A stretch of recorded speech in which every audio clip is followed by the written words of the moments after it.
Assalamualaikum warahmatullahi wabarakatuh. Selamat pagi anak-anak hebat. Semoga Allah selalu menganugerahi kita dengan semangat yang kuat dalam berijtihad. Di kelas 11 semester ganjil ini, kita akan membahas tentang kelompok sosial. Materi yang pertama yang akan kita bahas adalah definisi kelompok sosial secara etimologis. Di sini, saya akan mendefinisikan kelompok sosial secara sederhana agar kalian mudah memahami materi ini dengan baik.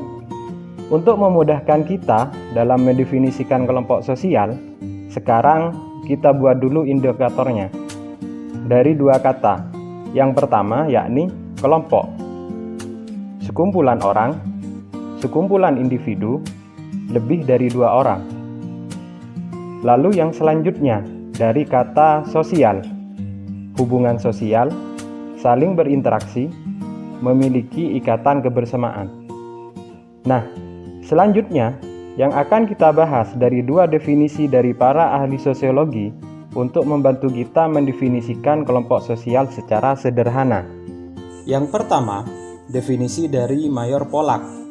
Beliau menyatakan kelompok sosial adalah sejumlah orang yang satu sama lain memiliki hubungan sebagai sebuah struktur untuk memenuhi kepentingan bersama. Lalu yang kedua, definisi dari Joseph dan Rulen, mereka menyatakan kelompok sosial adalah kelompok yang terdiri atas dua atau lebih manusia dan di antara mereka terdapat beberapa pola interaksi yang dapat dipahami oleh anggota atau orang lain secara keseluruhan. Setelah kita bahas indikator atau tolak ukur untuk mendefinisikan kelompok sosial secara sederhana, lalu tadi juga kita sudah bahas dua definisi dari para ahli sosiologi mengenai kelompok sosial.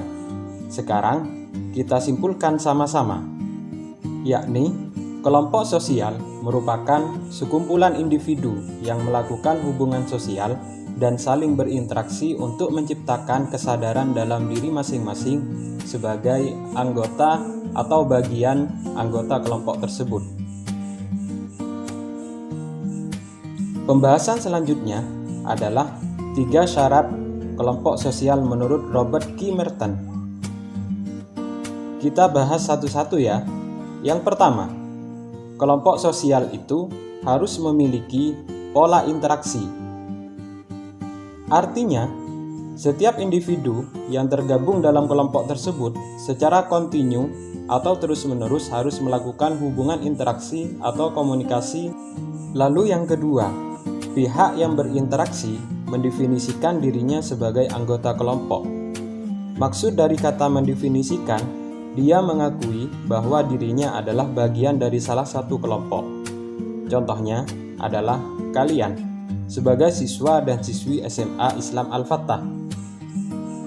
Lalu yang ketiga, pihak yang berinteraksi didefinisikan oleh orang lain sebagai kelompok. Setelah kamu mengakui, kamu pun diakui oleh warga lain sebagai bagian dari kelompok tersebut. Buktinya, kalian memiliki identitas sebagai siswa SMA Islam Al-Fattah. Selanjutnya, kita akan bahas 4 ciri dari kelompok sosial. Yang pertama, kelompok sosial adalah satu kesatuan yang nyata, dapat dikenal dan dapat dibedakan kelompok sosialnya. Artinya, setiap kelompok sosial itu memiliki identitas atau tanda pengenal.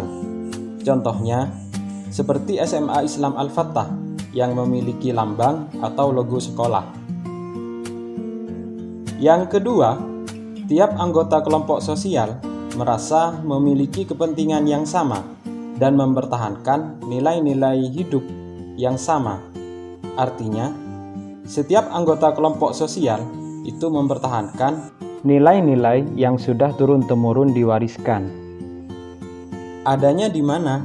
Contohnya, visi misi SMA Islam Al-Fattah yang selama ini sudah dipertahankan dan diwariskan nilai-nilainya. Lalu yang kedua, yakni tiap kelompok memiliki struktur sosial karena terdiri dari individu yang saling terkait satu sama lain.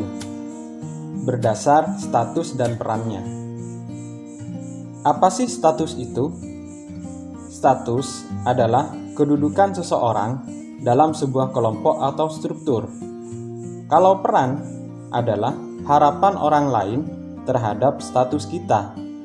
Contohnya, kalian status di SMA Islam Al-Fatah sebagai siswa. Artinya, harapan orang lain terhadap siswa itu seperti apa? Lalu yang terakhir, tiap anggota kelompok sosial memiliki norma kelakuan yang mengatur peran anggota.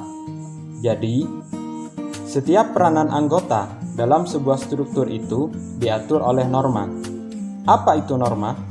Norma adalah tata aturan, tata kelakuan yang sifatnya real atau nyata. Diaplikasikan dalam apa? Kalau di SMA Islam Al-Fatah, diaplikasikan dalam tatib siswa. Pelajaran dari video ini memuat 3 poin. Yang pertama, definisi kelompok sosial. Yang kedua, syarat kelompok sosial. Dan yang ketiga, ciri kelompok sosial. Nah, sekarang untuk tugasnya, kalian simak di akhir video ini ya. Terima kasih. Wassalamualaikum warahmatullahi wabarakatuh.